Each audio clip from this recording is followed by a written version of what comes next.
everybody. It's great to be here at the 99-cent store. Hey, everybody. It's so great to be here at the Expert Car Wash. Thank you for having me here today at the New Beverly Cinema.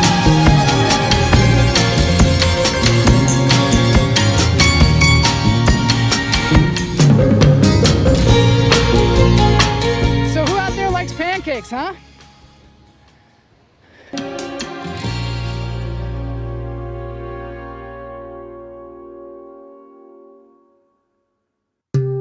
Who out there likes pancakes? Not this guy. This guy likes...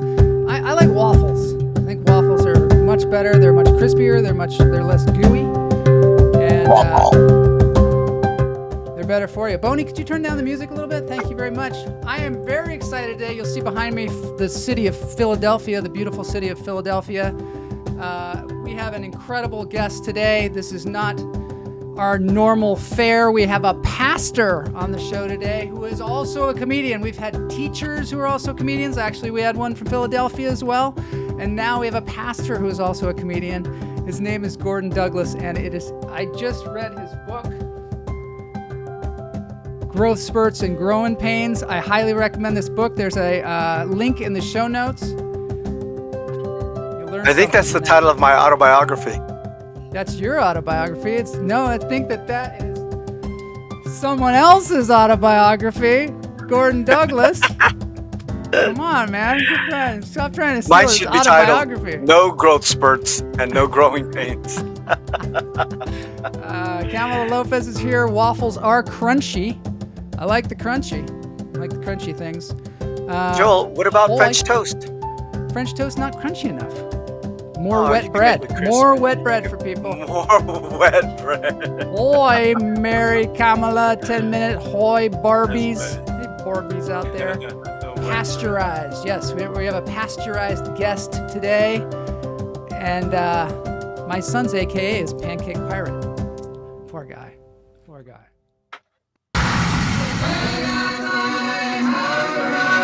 I'm gonna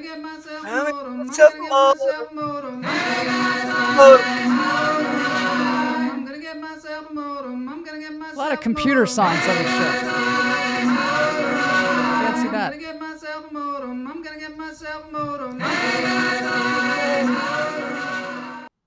All right, Bloss and I got ourselves a spaceship. We got ourselves one of those jets. One of those jets that flies. Yeah, we're just piloting this thing. I mean, right now it's on autopilot because we're turning the other way, but it's pretty neat, huh? Yeah, space out there. I like looking out there, seeing the universe. NASA loaned us this one of their X planes or whatever they're called.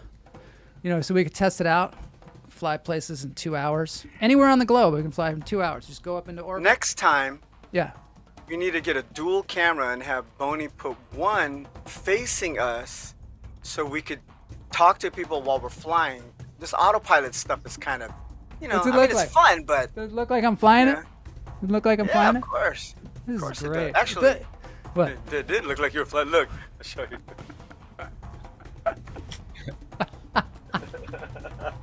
This is fun. This is fun having our own plane. I love Kamala says X is stupid, and I think she's talking about how they changed Twitter to X, which, you know what?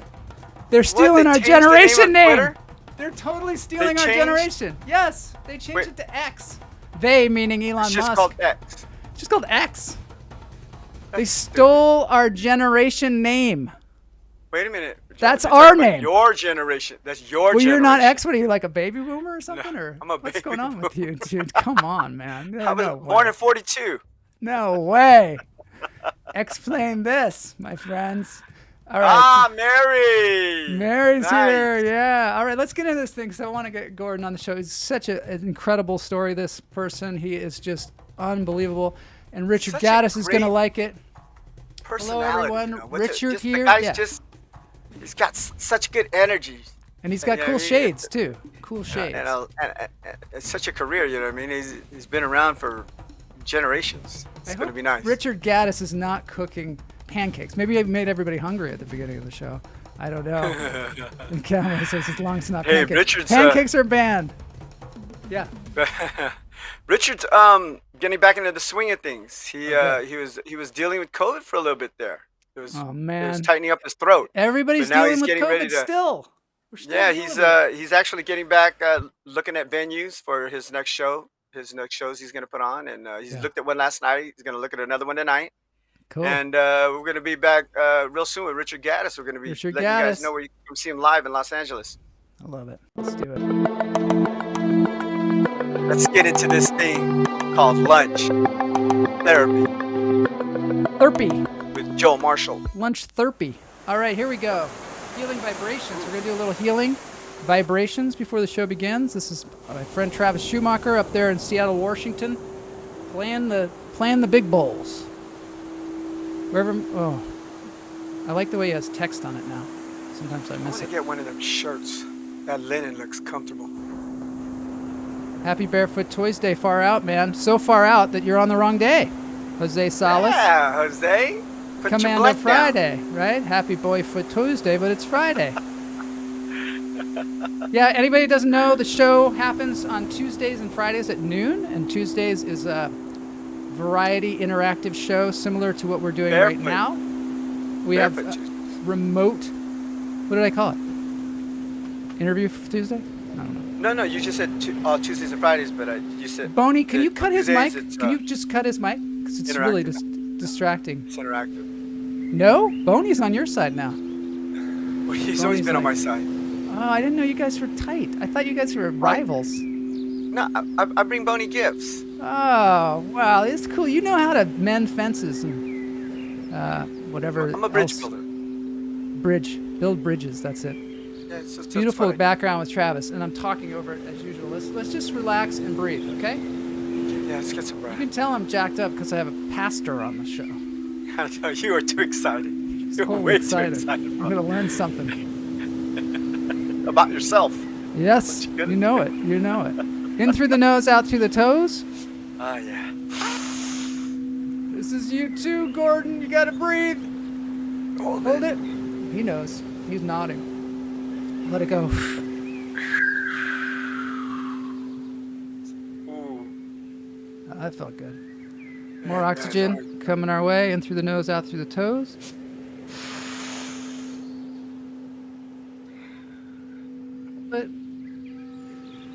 Let it go.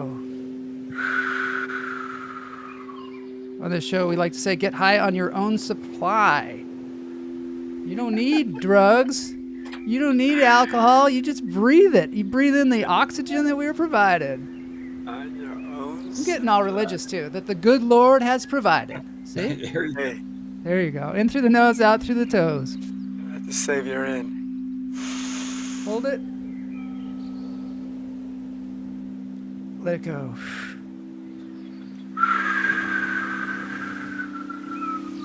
Ooh.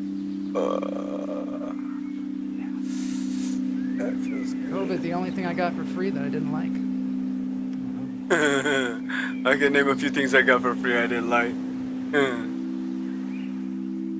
At my sound bath yoga, no talking for an hour. I think FO means for an, perhaps? No talking faux hour. 4 hours? The young people today, I just don't know what they're saying sometimes. They have abbreviations for everything. Especially just Jay, you know, she's so in contact with the streets. She's a young 70. We have to you know, refer back to her sometimes just for fact checking. Clarification. You know, she's a 70s influencer. That Oh doesn't my mean gosh, an talk about- influencer in the 70s. It means an influencer No. in her 70s. In her 70s, yeah. Talk about a baby boomer. Yep. That generation. That's not a baby boomer, and that's a, well, I don't know. Maybe it is. It is. It's a baby Wow. boomer. Baby boomers are 70 now. Cool. Yep. All right. When the Wind Malta. Talks from Malta Malta. Martin, and then we're going to get to the interview here. Another thing to relax your nervous system, keep your mind off the pancakes. He's got a little pussy on the couch there. He does. Little kitty cat. Look at how relaxed that cat is too. Yeah, I love it.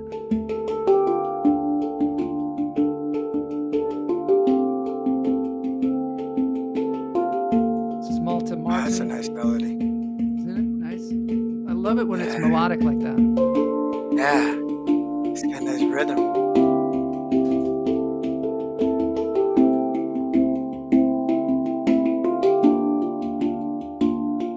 Yep. It's lunch therapy. This is the therapy part. We like to let you know that this is Joel Marshall's lunch therapy. It's an unlicensed therapist with humor. Unlicensed therapy. Using sound, breathing, and comedy. Snow, even. For those of you that are feeling a little hot. Because it's summer. No back talk from Greg Worla. We love the handpan.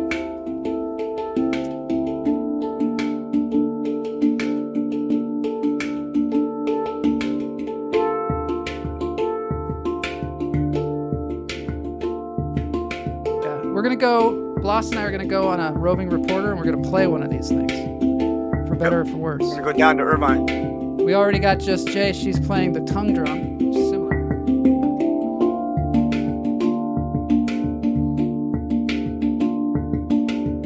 Are you ready for the interview? Is everybody ready?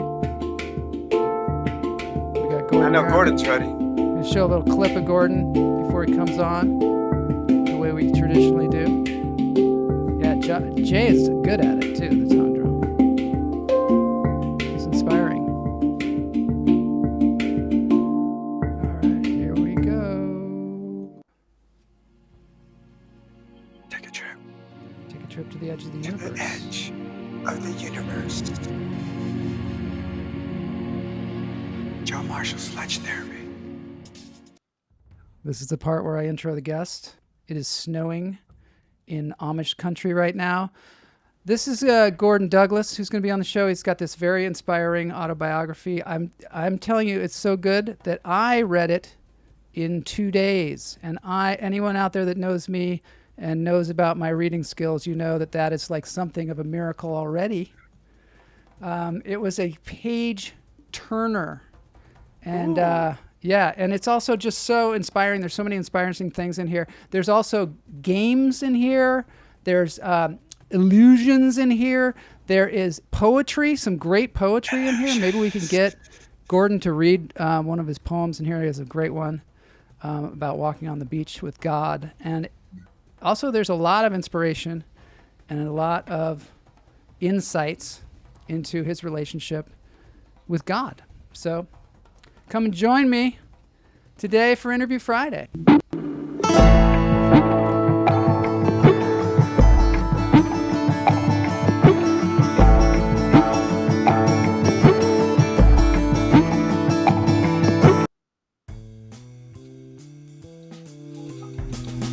Gordan Douglas. I just had my 35th high school reunion. 35 years, Aaron. Things change in 35 years. Right, parents? Like the homecoming queen? Oh, time has not been kind. And I looked at all the girls who wouldn't date me in high school. I said, look what you gave up. That's not the joke. This is as good as I've ever been. I have gained 57 pounds since high school. That's not an exaggeration. 6'3" and 119 when I graduated high school. Yeah, that is skinny. Yeah, your pajamas only have one stripe? That is skinny. How many people do you know have to keep wallets in both pockets just so people think you have a hiney? I mean, it's embarrassing. It's embarrassing.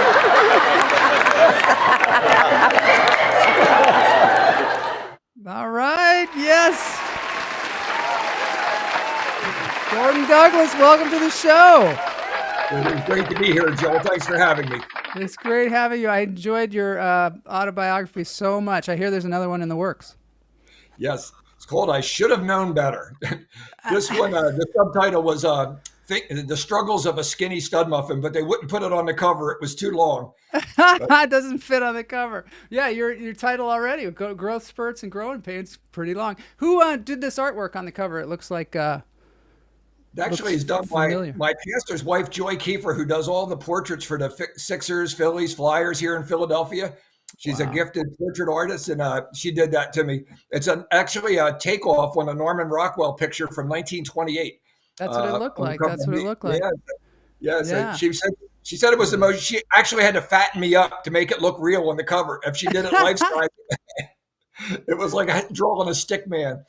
Yeah. What is that background that you have there? That looks like you are performing someplace where they have you on video monitors. Yeah, this was a really cool event.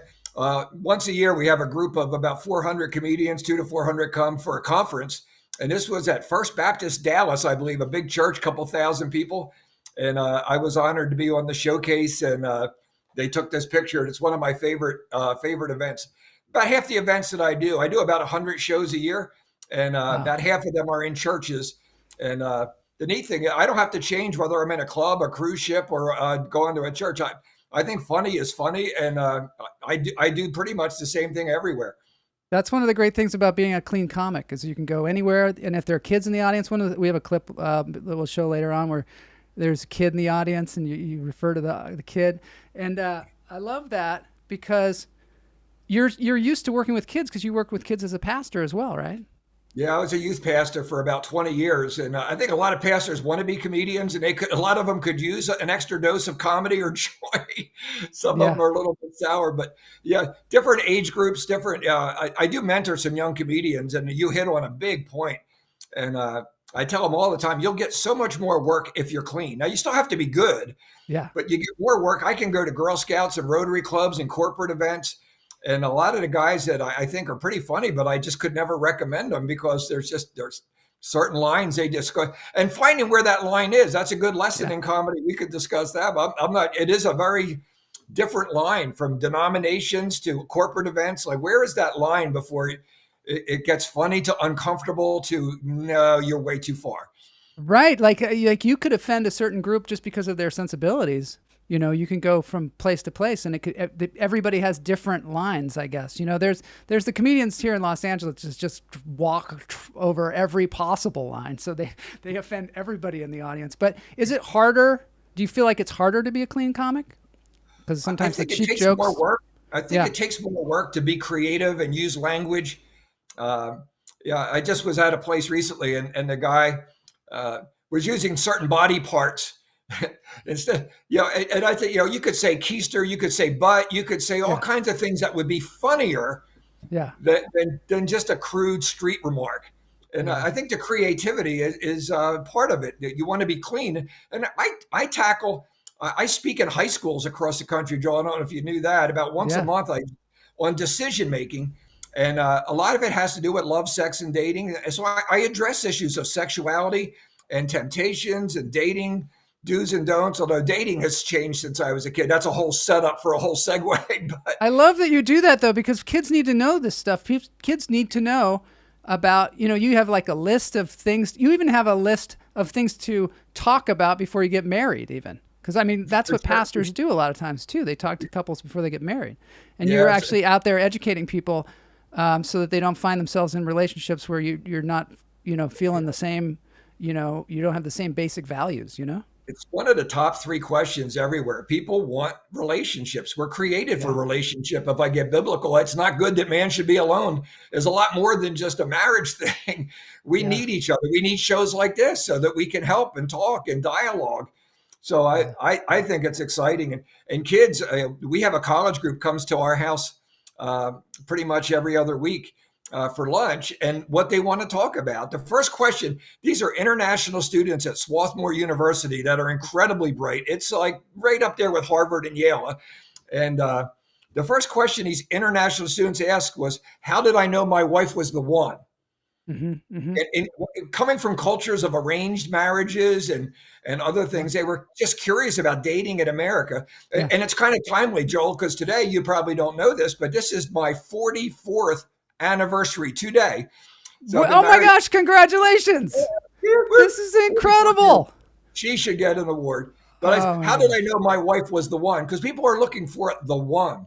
Yeah. And for me, it was easy. She agreed to a second date. I was like, wow, that never happened before.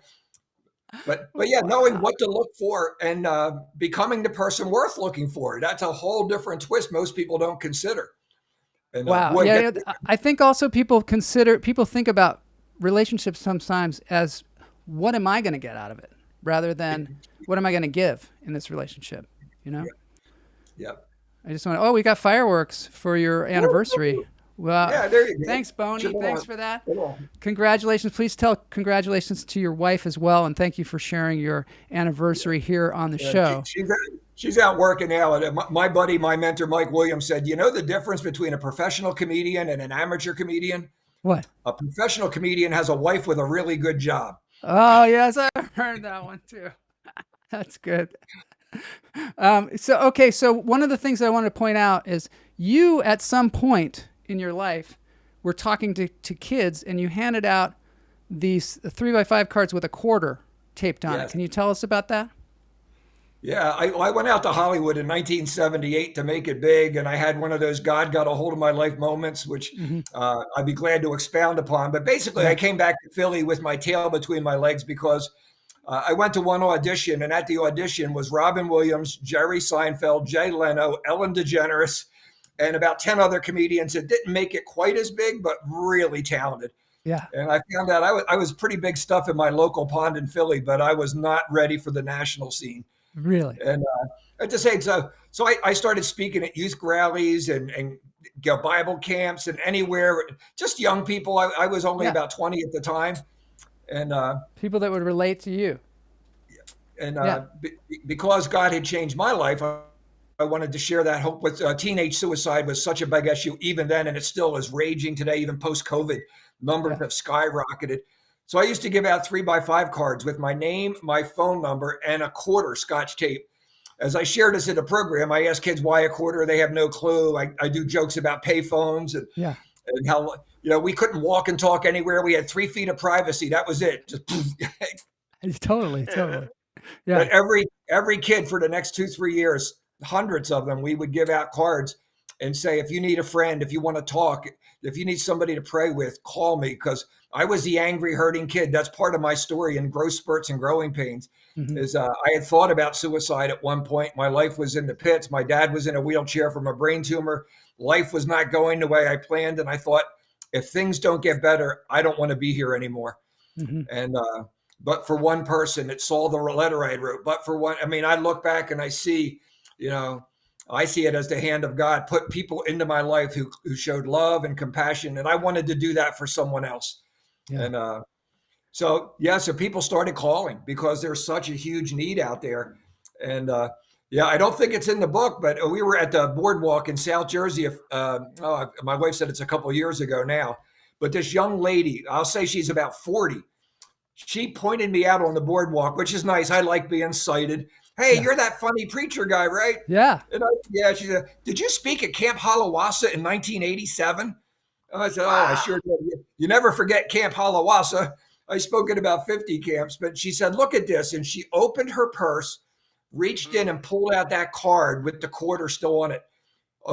She had the card 20 years later? 20 years later, she said, I have never forgotten. Because I was suicidal and I thought there's somebody out there who will pray for me or says that they care. And that's how powerful hope is. And that's not in the Bible, but somebody said people don't care how much you know until they know how much you care.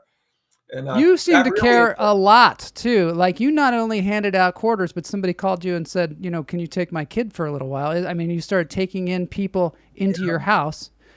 This is an incredible story. You have a comedy bit on that. Maybe it explains it even better if you want to show the bit. Yeah, let's do it. Let's do it. All right. Wait. We're going to show the bit and then we'll come back. What are you going to say, Blas? I'd like to say that, he said he had mentioned that he felt suicidal. His dad wasn't well. Yeah. And, what it was though, being in touch with God, he found his purpose. His purpose was to serve. And that without him, there'd be probably hundreds of kids or people in the last 30 years or so that would have had it harder or not here at all. So, I love it. I'd like to give an applause to Pastor Gordon Definitely. finding his purpose. Boney, can you cue up the clip? Oh, okay. All right, here we go. Thanks, Boney. Hit it. When we got married, we told we couldn't have kids. Make a long story short, we took in 3 boys off the streets of South Philly. And when they left, we took in 3 more, and then 3 more, and then 3 more. It says on your website you have 19 kids. People ask me, do you really have 19 kids? No. No, we have 23. I just don't like 4 of them. What we did, we took in 23 people, 3 at a time, and my father-in-law had a stroke and brought his son Chucky with Down syndrome. And the local prison was too crowded. They said, could anybody watch prisoners? So we got 2 prisoners under house arrest with the 3 boys, and my father-in-law and my brother-in-law. And a missionary moved in, and then God blessed us with 5 babies the doctor said were impossible. 4 before the doctors told me what was causing it. It was we have fun at our house, so anytime someone visits, we play a game. We line all the kids up and we play a game. It's called Guess Which One is the Convict? And you know what's interesting? You cover up that ankle bracelet, people can't tell. That's awesome. Oh my gosh, look, we're in our own plane. This is great. Yeah. And the God stewardess, just served up the drinks today. Oh, that's great. I love it. Yeah. God is our co-pilot, right? That was terrific. So this is just a gag. So let's move on to it. Yeah, I feel like I'm in Millennium Falcon. That's good. Millennium Falcon. There we go. Millennium Falcon. But anyway, that's fun. Okay. So you had a house full. I can't even believe this, and that's actually true. You had convicts in there. You had kids that needed help. You had couples that needed help. What prompted you, to be so generous? Like all of a sudden, were you worried? Like, I can't afford to have all these people in my house? Well, afford is a good word because we're still not sure. Looking back, it's anniversary. We're looking back. We had no plan. We had no training. We didn't get government help. We didn't do foster or adopt. We took in abandoned street kids, and it just grew and it grew and then somehow people dropped food off at our house and clothes and got, I've had a kid in college for 22 straight years. And wow. For 22 straight years. One kid at least in college for 22 straight years. Yeah. 13 of those years we had at least 2. And, but between scholarships and work study programs and military, we've seen them work. Yeah. We had 13 in our home for about 25 years. Now, of course, with COVID, you can't have groups of 10 or more, so we had to ask 5 of our kids to leave. Oh my gosh! How do you choose them? I got the thing. No, we're down to 10 right now, and that is the smallest that we've been in 40 years. Oh, that's wild. So we got to talk about, you had a mentor early on as a comedian, right? And I don't even know exactly. It seems almost like you fell into being a comedian. You got an opportunity and you seized the moment. You talk about it later on where you don't seize the moment, and I think this is very interesting. But you just kind of went right into it. What caused you to do that, and who was your mentor? I've always loved to laugh, and I grew up in that Ed Sullivan era where I just watched the Allen Kings and, of course, the Bob Hopes and Milton Berles and George Burns. I love studying old-time comedians and how they transitioned from vaudeville to radio to early TV. And, of course, in my generation now, we've gone from cassettes to VHS to DVDs and now these thumb drives. So the technology has changed, but funny is still funny. And I was coaching Little League. I was about 19 years old, and I saw this lady get out of a car. I recognized her from being on Johnny Carson. And it turned out her son was on my team. And so I went over and introduced myself and said, people say I'm kind of funny. How do you get into the show business thing? Because people laugh all the time. I like making people laugh. I feel good when I make other people laugh. Mm-hmm. And when I'm laughing, I'm not aware of my pain. I used comedy for years to cover my pain. And now I try to point them a little bit more. Again, a long story short is she said, give me a tape of your act. Well, I didn't have an act. Yeah. I had a bunch of stories I told at parties when everyone else was making out and I couldn't get a date. It was like I had no act. Yeah. But I went out and bought a Radio Shack cassette player, about $28, went down to my basement and taped every funny story about my first date, my first dance, my first anything. And I gave it to her. And she invited me to her house, beautiful home. And she handed me my cassette as I walked in the door and said, Gordan, this is cute.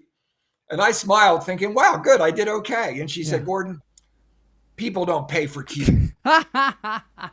It's She said, a good slogan. People don't pay for cute. They don't. yeah, she said, but you have a gift. And she said, you take this 1 hour and get 6 minutes out of it. And she taught me how to do that. I met with her once a week, how to segue, how to set up a joke, how to make it every 20 seconds. In those days, it was every 20 seconds, hit a punchline.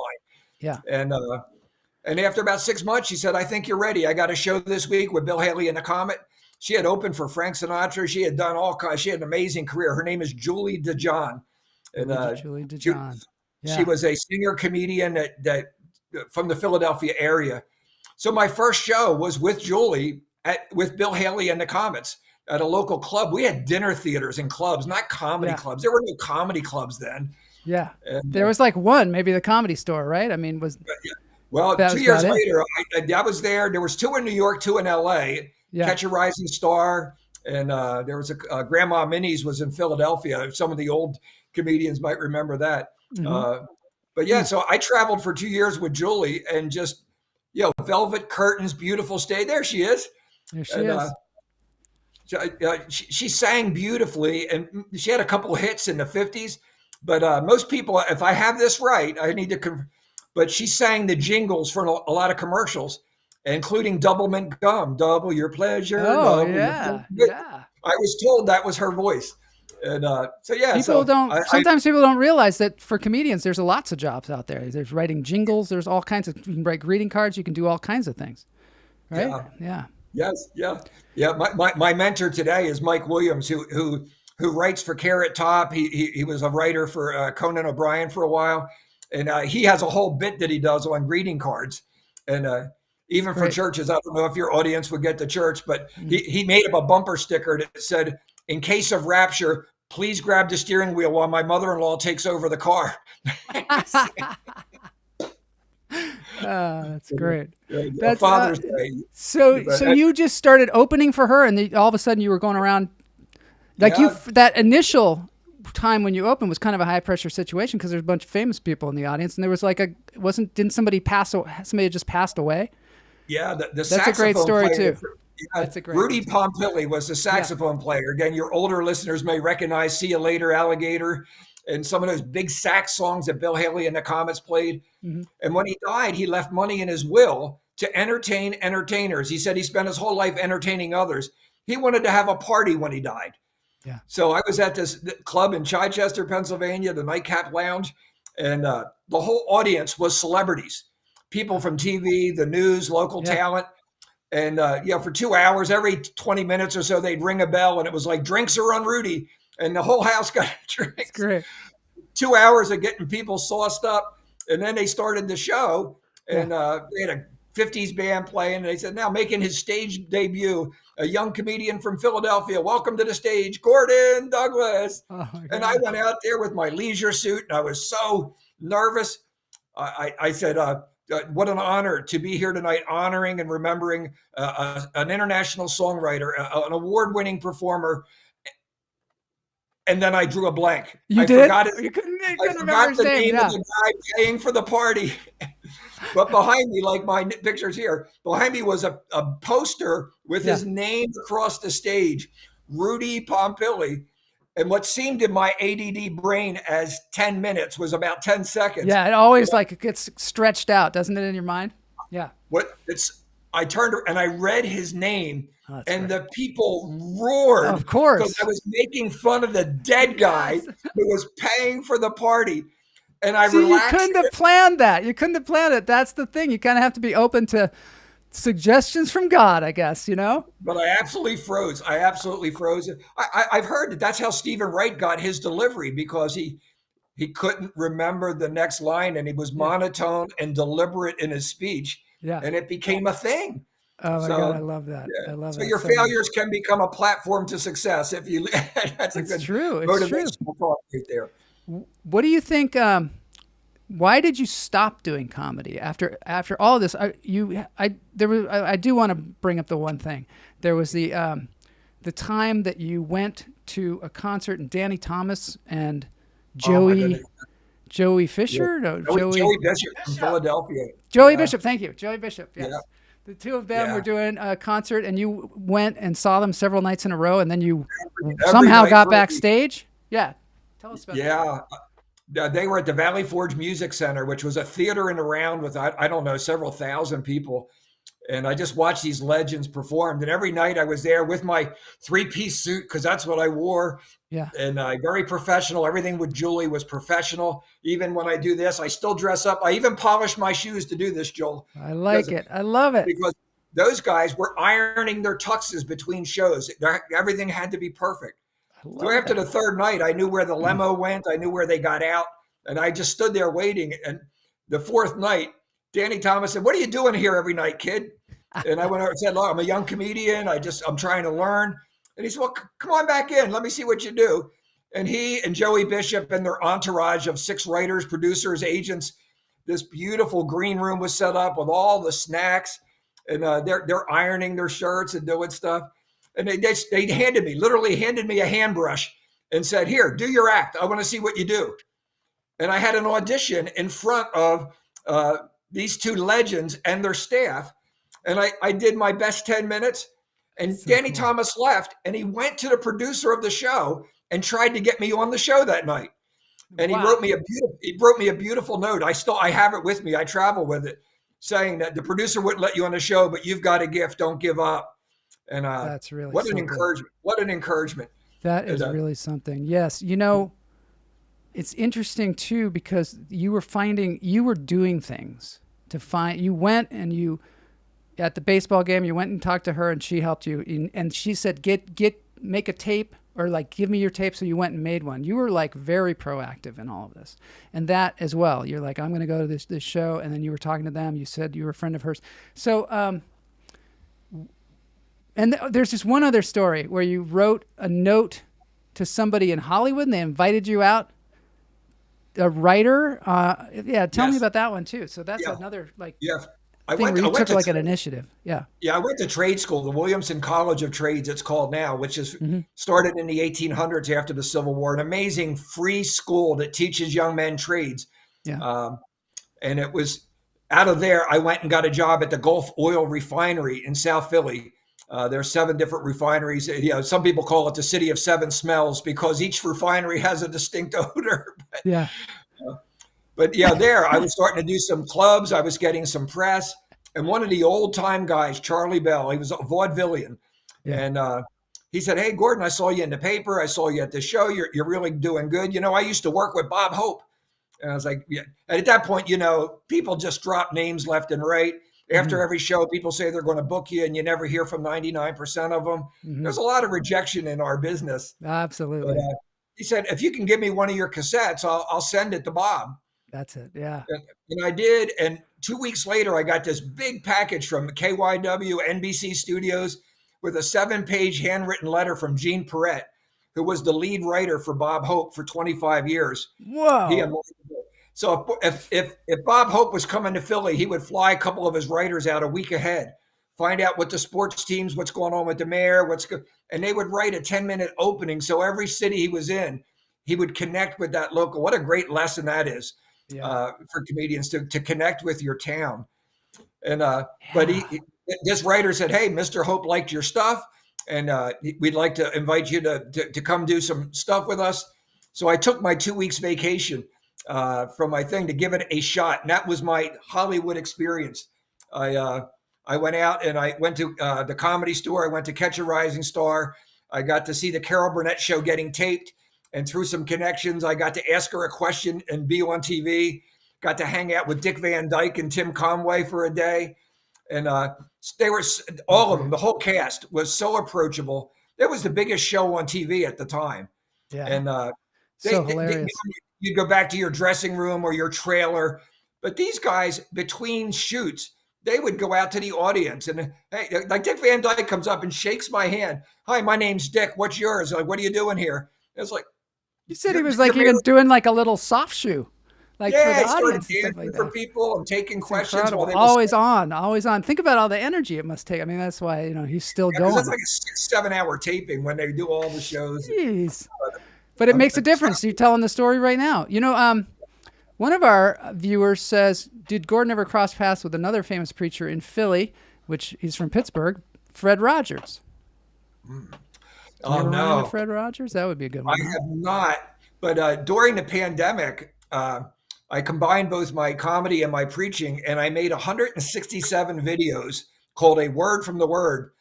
And I did a tribute when Mr. Rogers passed away, where I dressed like him. I impersonated him. You did? Yeah, it's on my YouTube channel, comedian Gordan Douglas. I have all kinds of fun stuff. But yeah, what a gentle soul. I have not seen his movie. I wanted to see that, but yeah, it's nice. It's such a great story. Yeah, such wisdom and related to kids, and he identified fears and struggles with people. And what a long career he had. Yeah, it's inspiring, and as is your career. I just wonder, you took like 20 years off or something as a comedian, right? And then you came back to it. Why did you stop, and how did you get back? Yeah, from actually doing comedy. Now, I never stopped speaking because I went right into the ministry. But yeah, I had that God got a hold of my life experience, and I started getting invited to churches. So I would do messages and share my story. Most of like the stories you're asking me here. Yeah. So I was doing comedy constantly. I had the timing, I had the stage presence, and but the whole comedy world, I thought, and I joke about it because Baptists are not known for laughter. And one of my jokes is we put lemon juice in the communion cup so nobody smiles in church. We got. I was making jokes the other day about growing up Methodist and how Methodist. Yeah. I was saying we sing, but we sit down quickly afterwards and act like we didn't do it. Right. Hold the hands down. Don't hold. Yeah. Don't get. You can't enjoy it. So I kind of gave up that, and really the comedy world in my mind was really shifting early 80s when cable was coming out, and it really took a sharp turn towards the dirty, and it just was not for me. I didn't feel comfortable in clubs anymore, and I just gave it up, and was very happy being a youth pastor, being a newlywed, taking in kids, and making people laugh as I traveled and was a fairly popular preacher in the Philadelphia 5-state area, New York, New Jersey, Maryland. And I love how you listen to God talking to you. There are these moments in your life where maybe you hit some really low point or some place where you don't know what's going to happen, or there's some signs coming to you where you are like, why are people calling me to do comedy? That's a great story. Could you tell us that story about you and your Barcalounger? Sure. Yeah. It was literally over 20 years, and I had not done an actual comedy show. Yeah. And someone came up and prayed over me, which again, Baptists, we don't lay hands. We shake hands 1, 2, 3, and we're done. No charismatic hugs. We don't do that stuff. But somebody came up to me at a huge conference called Creation Festival, about 80, 90,000 people on the side of a mountain. It's kind of a Christian version of Woodstock without the pot. Well, maybe a little bit. I'm not sure. But this person came up to me and said, God's got a word for you. And I was like, what does that mean? And they laid hands and people were praying over me. And it said, you're going to do comedy and you're going to speak to tens of thousands of people. And I said, really? I got like 3 people in my youth group. I'm in a small church. And then they said, no, you're going to speak to 100,000 people. And then they said, no, you're going to speak to millions and your ministry will go around the world. And I was ready to quit because I was struggling with some things. You were in the book you described, you were just super grumpy. Like there are moments in the book where you're just like, really pissed off. That's a good biblical term right there. I was like, there should be Christian curse words. I'm working on that. Holy Hezekiah just doesn't cut it. But I was very depressed because I wasn't seeing the success that I wanted. And there are a lot of factors. And most of the comedians, I serve now as the chaplain of the CCA, the Christian Comedy Association. Oh, wow. Which I describe my ministry as now to 400 unemployed bipolar comedians. And I feel like I'm pumping up tires every day with 100 leaks in them. Yeah. It feels like that sometimes being a comedian. By our schedule, don't we? We judge our happiness whether we have a DVD or we made it on a TV show. I know. And it's so ridiculous. Yeah. But Also, there's that fall off after you have like something go really well. There's like the next day where you're like, oh, life sucks. All of a sudden, like it happens so fast and you don't expect it. And you're like, why do I feel crappy today? Something great happened to me yesterday. It's like, oh yeah, well, what's going to happen next? You know, just the weird mind of a comedian. So people prayed, back to the story. Yeah, People prayed over me. I didn't think much of it. I wrote it down. I journal, because guys don't keep diaries. We journal. We journal. I wrote down, somebody prayed over. This is odd. And not long after that, I got a call asking me to do a comedy show. And I was like, no, I don't do that anymore. I'm a pastor. And then 3 days in a row, I got 3 different calls, 3 different people, 3 different states asking me to do comedy. And then my wife said, this is kind of like that story in the Bible where God called Samuel and he kept going into Eli. And Eli said, I didn't call you. And finally they recognized, oh, maybe it's God. So we prayed and just said, God, if this is you, you open a door, but I don't want to do clubs and stuff anymore. I want to share my faith and share some fun. And I thought that would be impossible because I'm a Baptist. We don't have fun. But the 4th day, I got a call and a lady said, hey, we're looking for a clean comedian. You used to be clean. And I said, well, yeah, I'm still clean now. In fact, I'm a pastor. I have to be clean. Yeah. So we're doing a Christmas dinner for the whole town, 500 people in a firehouse. And somebody just gave us your name. And could you come and do what you used to do? And I said, well, sure. When is the show? And she said, tomorrow. Oh, wow. And they wanted a 1-hour show. And An hour? Oh my gosh. And, I got out my big box of jokes out of the attic. I made up a set list. I practiced all day. My wife got a babysitter and drove me over in our big Suburban wagon. And I did an hour plus because I'm a storyteller with club timing. Mm-hmm. And someone taped it and sent it to a radio station with Dr. Dobson, Focus on the Family, which is probably the biggest radio show in the Christian network. Mm-hmm. It's on like 2,000 stations around the world. Yeah. And literally my program went around the world. And I got invited to go to Colorado Springs and do an interview. And then they sent me to Texas to be on a TV show. And when cable TV was just starting 1994. Mm-hmm. And then that led to another opportunity. And all of a sudden, my church said, you got to choose comedy or the church. And I chose comedy. Yeah. Wow. So you just said something interesting in that. You said you're a storyteller with comic timing. Is that what you said? What did you say? Yeah, club timing. Yep. Club timing. So did you have to find your kind of niche? Do you because there's so many different forms of comedy. And when you go out there to start doing comedy, you're just sort of like going up there being cute, like you said. And did you study comedy to find out like where you fell in it? Yeah, I'm a student and I think you can get over scientific with it and what makes people laugh and the size of the tables and how should they be round or square. Because I speak at youth groups and church basements and I speak at all and you can but there's some factors in there. But I would watch and tape every comedian on Johnny Carson. I would watch and tape everything. How did they get from point A to point B? How did they get jokes? What gestures? I watched Jerry Seinfeld work night after night. And he would do the exact same 10 minutes over and over and change one word or change one gesture. And he would take note. Did they laugh more when my hand was up or down? Did they laugh? I mean, he is a technician. And so, I studied that and really getting in that rhythm of speech and finding your own voice, that whole developing your character, or just for me, my comedy is my story. And the funniest things that happen, the ad libs. I mean, I'm pretty good on. I do some audience work. I love interacting. I'm going to play something right here. Boney, can you cue up this one? Yeah, the one. You know the one I'm talking about. Okay. Boney's going to play this one. Okay. Going on my first date in a homemade tux, and I'm a Baptist going to a dance. I don't know about dancing. We learned in 6th grade one dance. Right? Remember that, parents? What did we have to do? Square. Oh, hokey pokey. What are you, homeschooled? What is that? Square dance. No, you just made me sad because the guy who invented the hokey pokey, did you read 3 months ago? He passed away, John Stevenson. Quietly in his sleep. No problems. They just couldn't get him in the casket. They put his right foot in. I like that. I love that joke. Where's my Boney? Can you play some cheering? Oh, that's a drum roll. I don't know. Can't get good health these days. Yeah, that hokey pokey joke I got out of a Milton Berle Treasury of Humor. I think it was dated 1938. That's how old that hokey pokey joke is. Now, was that improvised, or would it make it look like it was improvised? I'm just curious. Yeah, a little bit of both. Almost always somebody will yell hokey pokey, and that sets up that joke.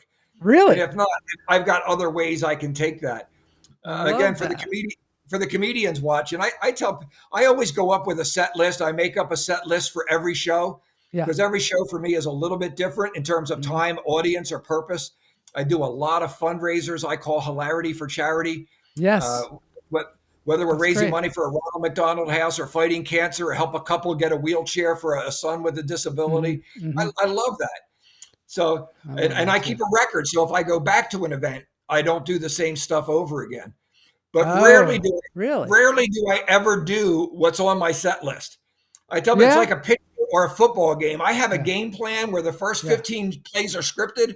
Yeah. But if my curveball's not working that night, I'm going to switch to. I better have a slider or two. So you got to great to have that much material too to be able to change it on the fly, because you know that sometimes you're like, oh, this audience really does not jive with this thing that I'm doing. I can, but I do know something else that I can do that they're going to like. And it's great to be able to do that as you mature. Speaking of mature, you said you have a mentor as well now. Have you always had mentors throughout your life? Yeah, I always look for people. The Bible would call it discipleship, but mentoring, somebody that will just invest time or an example. And for me, I have several, but Mike Williams is about 10 years younger than me, but he has so much more. He has so much more experience. And when he got my cassette, he wrote me and said, "How come you're not doing this anymore? I mean, this is some of the funniest stuff I've ever heard." And he was instrumental in getting me back. And I never even heard of Christian comedy. I didn't know that was a thing. Yeah. And so we bounce. We have writing groups now. We have things, and we do our yearly conference. But it's great to get in front of people and just bounce ideas off. And with Facebook and Zoom, you can do that. It's great to have community. I mean, I think that's why we have the hummingbirds. It's just great to have community, because then you can, on this show even, like I'll try out bits with the hummingbirds and they'll tell me whether they're funny or not, or they'll come up with funnier bits, and a lot of us are comedians and performers and things like that. So I find that it's just so helpful, and it's so helpful to I used to think that you had to act like you weren't doing comedy. You know what I mean? You had to act like, oh, I don't need to tell people the inner workings of the comedy. It's just, it's naturally funny. But no, it's fun to go, is this funny? And try and parse it apart. Well, it'd be funnier if you did this. I love that kind of thing. Camila Lopez says, why did the church want you to stop comedy? Did they actually want you to stop comedy, or did you just didn't have time to do both? Yeah, no, that's a good question. I have trouble reading the things. I'm wearing these concussion glasses because I was in a car accident. Oh my gosh. Of all things, I was hit by the Defensive Driving Academy. Can you imagine? Comedy writes itself. Is that a real thing? No. Yes. Oh my God. So I wear it because my eyes twitch and I do this Elvis thing with my cheeks. So I keep these on. You have had so much adversity, but we'll talk about that in a second. Yeah, let's stick with her question. But the church, I was starting to travel more and more, but I wouldn't miss Sundays. But there were some people that didn't feel I was giving my full attention to the church. But I was a part-time pastor at a very small church in the inner city, and they couldn't afford to pay me full time. So I worked a side job. And then all of a sudden the comedy started making more money than doing construction. So I said, well, would you rather me bang nails and dig ditches or go tell jokes and maybe get a chance to share my story? Yeah. And there was just a few, and it was maybe part of my assumption. And now I look back and I see the whole process where I believe God was leading me I could still share. And I get to preach most Sundays in a church, whatever state I'm in. And I fly just about every week.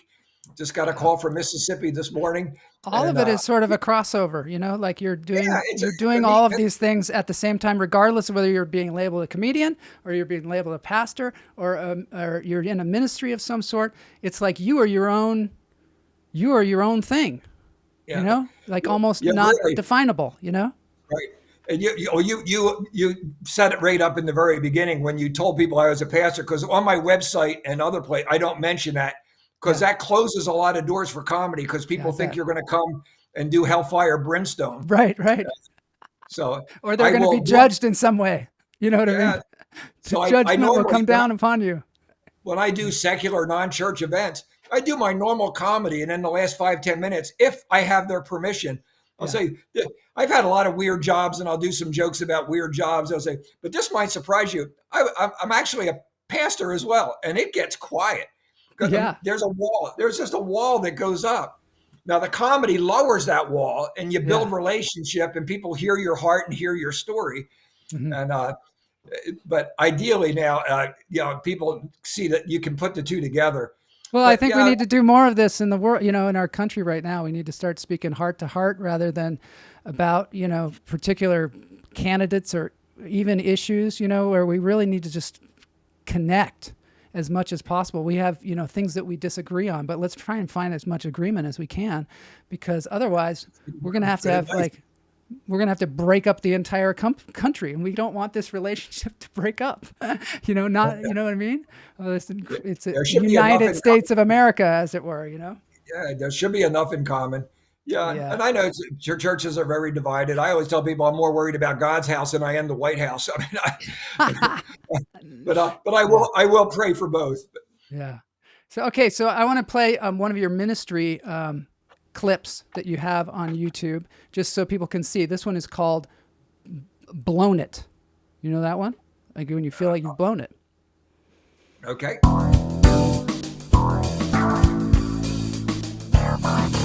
ahead, I'll let you there, babe. Hey, Pastor Gordan here with today's word from the Word. Right on cue. Could you hear the rooster? We talked about birds yesterday. There's another bird that gives us a bit of a sign of God's love. Because some of us make mistakes. We've blown it. We think we've done something wrong, and somehow Jesus can't use us anymore. In fact, Jesus doesn't love us. And listen to him. Peter had just kind of crowed off himself and said, all these other disciples, they may turn on you, but not me. I'll never turn. In fact, I would die for you, Jesus. And Jesus says in Luke 22, I tell you truly, Peter, before the cock crows twice, you're going to deny me 3 times. He says in verse 31, Simon, Simon, Peter, Peter, Satan has asked you. Isn't that an interesting principle in spiritual warfare? Satan has to ask permission. Satan has asked to sift you as wheat, but I have prayed for you. And Simon, I pray that your faith may not fail. And when you've turned back, strengthen your brothers. Hey, if you've done something wrong, you think God doesn't love you, God can't use you, think of that when the rooster crows. Jesus knew he would do it. In fact, when he would do it, prayed for him, knowing he would do it, and said, when you turn back, I'm still going to show you. I'm still got a job for you. That's a great word from the Word. Be encouraged today. No matter how bad you've been, no matter what you've done, God's grace is bigger. Hey. More tomorrow. God bless. I love that. That is so great. Oh, look who's here.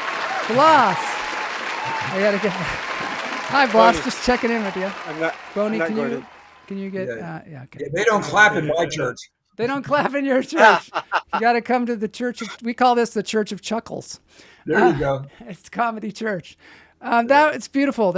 I love that you're doing that. I love also that you're doing it in the vertical format nowadays, where everything has to be vertical. I'm going to turn my television vertical, and I hear that when you go to the movies, they're going to be vertical as well, because I guess that's the way to go now. But that is beautiful, and I love the fact that you had chickens in the background. What the heck is that all about? Are you living on a farm, or what's going on? Well, I live in the suburbs now. That's about 3 houses down the street from me. The guy's raising chickens, so I don't need my alarm clock anymore. But yeah, with the price of eggs, I can't blame the guy, but he's raising chickens.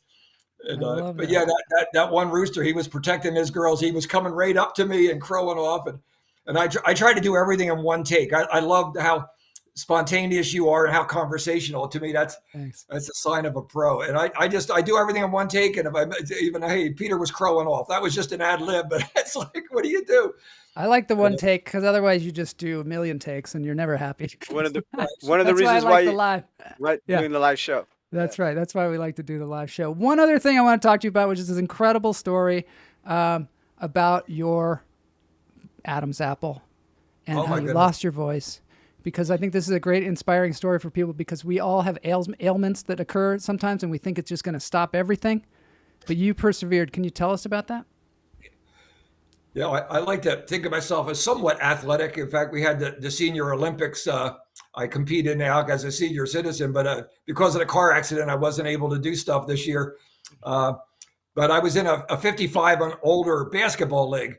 And the older you get, the less you jump. and this guy just got the ball, and I reached to take it, and he just swung his elbow and caught me right in the larynx. And he shattered my voice box. And I really thought I was going to die right on the court. My throat swelled shut. And it took several days of ice and popsicles. I finally end up at the hospital because I made it home. They got me home, and I just thought, wow, I did something, but it was clicking. It was like toothpicks, and the guy said, "This is very rare. This doesn't happen because your Adam's apple is cartilage. It moves." Don't you love it when they go to the doctor and they say, "This doesn't happen"? Yeah, but I said, well, mine doesn't just move; it clicks. Oh. So they did an MRI, and it literally, there's some cartilage that goes around your Adam's apple, and it was shattered in pieces, and it was jabbing. Oh. And the result was, for 2.5 years, I could barely speak. I tell people, I sounded like I was Marlon Brando in The Godfather. Everything was very talking. And you were even doing impressions of Brando, right? When you were in the show. Exactly. So I for 2.5 years, I could barely do any comedy or anything. Yeah. I tried all kinds of stuff. And I thought it was the end of everything. The two things I love to do most, comedy and preach, I couldn't do either.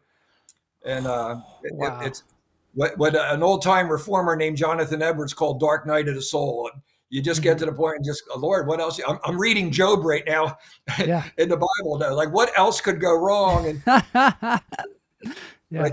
one night we're watching Monday Night Football with my Philadelphia Eagles. Go Eagles! Right? This is an incredible story. Yeah. Yeah. And my wife does, because we're good conservative Baptists, my wife doesn't let me watch the beer and bikini commercials. So she channels her story. And, it came up that she just scrolling through, and I saw the 700 Club came up. Yeah. I'm like waving to my wife. I got a little bell, and I stop. And what am I going to do? I'm going to make fun of Pat Robertson and his co-host, because that's what I do. I make fun of things. Somebody in Hollywood is getting a divorce. Oh, what a prophet. Somebody in construction's got a bad back. I mean, they call out these things, and I always thought it was so phony. Mm-hmm. But as I'm watching, the lady points at the screen and said, somebody out there broke their Adam's apple. And God's going to heal it. Yes, it's on YouTube. The comedian who lost his voice, they actually went back and got the tape. And I turned off the TV, and we prayed, and my wife said, did it work? I don't know. It was like, oh, rats. It's still. So I called some friends. We tried to talk, and it didn't seem like anything happened. But the odds of flipping to a station, doing that, having a rare injury. It's impossible. Yeah. It's a miracle. And, right? Next morning, I wake up, the phone is ringing. Back in the days when it was still on the wall. Yeah. We didn't have cell phones. Yeah. And I pick up the phone and said, good morning, it's Gordan. And the lady said, yeah, well, we're looking for your dad, I guess. We're looking for the comedian. And I said, no, that's me, Gordan Douglas. She said, no, we heard he has a froggy voice. He doesn't talk. And I was like, that's me. That's me. I can talk. I can talk. I can talk. I can talk. I can talk. And my voice came back 100%. Overnight, I had been to 3 ear, nose, and throat specialists. Amazing. That is an incredible story. Yeah. Amazing. And I have not shut up since. In fact, my wife says I talk in my sleep. I don't, it is a tool, and we should take care of it. And learning how to speak properly and breathe properly and hydrate. Yep. Hydrate, everybody. Drink your water, people. Of course, my water's not here. But yes. Wow. That is an incredible story. I love that. And again, this book, full of stories like this. The next one's going to be coming out, I don't know when, but pretty soon. I'm Probably sure. In a year, yeah. A year. I'm just that goes by like that. Some people, let's see, people are asking about the website. First of all, I want to say you did a dry bar, which, that's like a just big released this deal. week. just released. So, and I watched it. It's fantastic. It's really good. A lot of your stories are in the dry bar thing too, as well, which is really nice. I love the way your life stories and your comedy mix together, so that it's like inspiring, and also laughter is good for you too. So it's like therapy. It's laugh therapy for sure. There it is. And so yeah, and then also the website, Gordan Douglas is funny. I like that. I like the way it declares it.com. Yeah, Gordan Douglas is funny.com. Check that out as well. Plus, I invite you to his YouTube channel. This is Gordan Douglas YouTube channel, which you can see the Fred Rogers impersonation. You can see some of the inspirational things as well as the comedy too. Thank you so much for being on the show, Gordan. This has been we've been blessed. Let's just say it. We've been blessed. That's a good word. Yeah. I have too. And now we're going to bless you with a dance break. It's going to be the Beatles. I know that you like the Beatles. You can just dance. I know you're Baptist, so you're not going to lift your hands up in the air or anything like that. But let's get this thing going. What is this? The Methodist and the Baptist. We're just weird. We're just weird. All right, dance break time.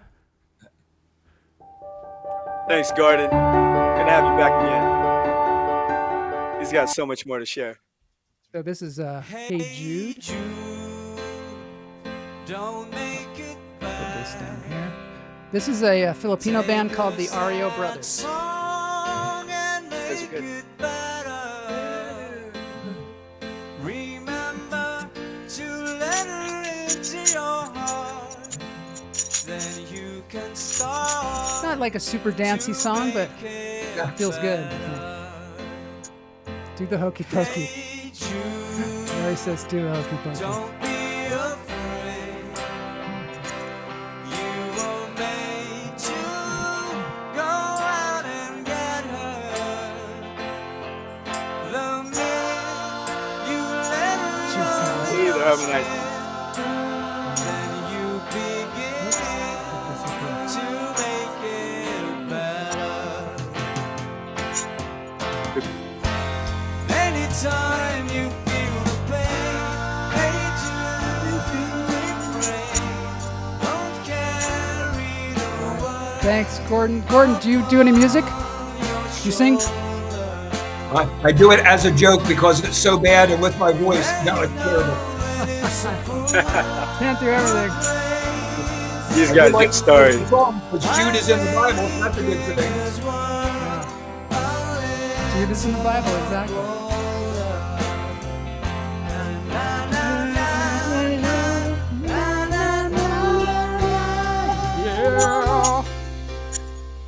I love the REO Brothers. We're growing up with them. Because we've seen them as little tiny people too. Apparently they did a tour of the United States. Well, and you can see them on their YouTube channel. Yeah. What? The Rio Brothers. What do I call them? What do I call them? Ario. The R. Like Ario Speedwagons. That's what I thought it was. Big Rio man, Brothers. man. I like it too. All right, you can check out the rest of this song on their site. Thanks, everybody. There's Go to Jude Gordan's site. Law. Catch the more. Travel safely. Jeff Lohman, Super Jeff Lohman is going back to Thailand for all you hummingbirds out there. We had Super Jeff last week, last couple of weeks. Thanks, Jeff, for your tour of the United States the last couple of weeks. That was really great.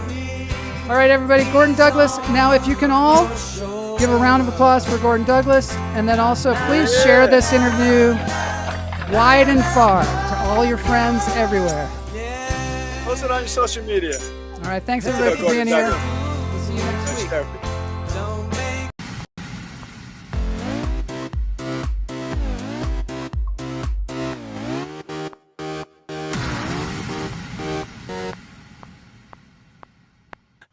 Don't